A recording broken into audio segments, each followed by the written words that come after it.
আসসালামু আলাইকুম এভরিওয়ান, কেমন আছেন আপনারা সবাই? আশা করি সকলে ভালো আছেন।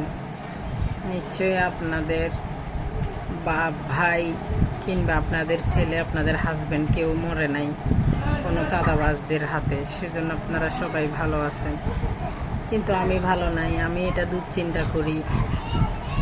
আমি যদি কালকে আমার থেকে চাঁদা নিতে না পারলে, আমি যদি এইভাবেও একজন মানুষকে রাস্তার মধ্যে যেভাবে গণসম্মুখে মেরে ফেলছে, তাহলে আমাদের নিশ্চয়তা কোথায়?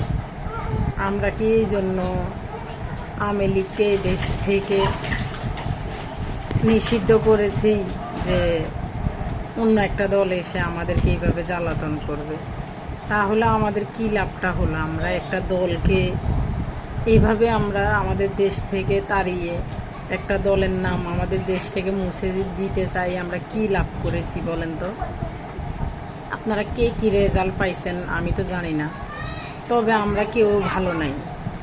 উনি তো ওইখানে মারা গেছে, সেজন্য সবার মনে হচ্ছে হয়তো বা অত্যাচার ওইখানে হচ্ছে না, ওইখানে শুধু থেমে নেই, ওরা পুরো বাংলাদেশে এভাবেই করে সবাইকে জ্বালাতন করতেছে। এবং কি আমাদের এলাকায়, আমাদের আশেপাশের এলাকায়, আমাদের নানার দেশ, শ্বশুরের দেশ, আমাদের বাবার দেশ, কোথাও মানুষ শান্তিতে নেই।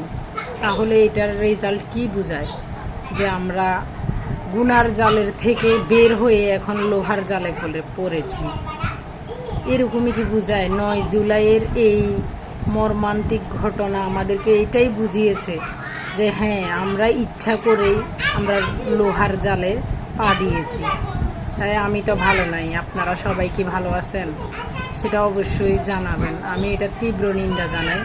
আর আমি ডক্টর ইউনূসকে, তত্ত্বাবধায়ক সরকারকে বলতে চাই একটা কথাই, এর থেকে তো ভালো ছিল 2007 সাল, মেবি 8 সালে যেই তত্ত্বাবধায়ক সরকার ছিল, উনি ভালো ছিল আমার মনে হয়।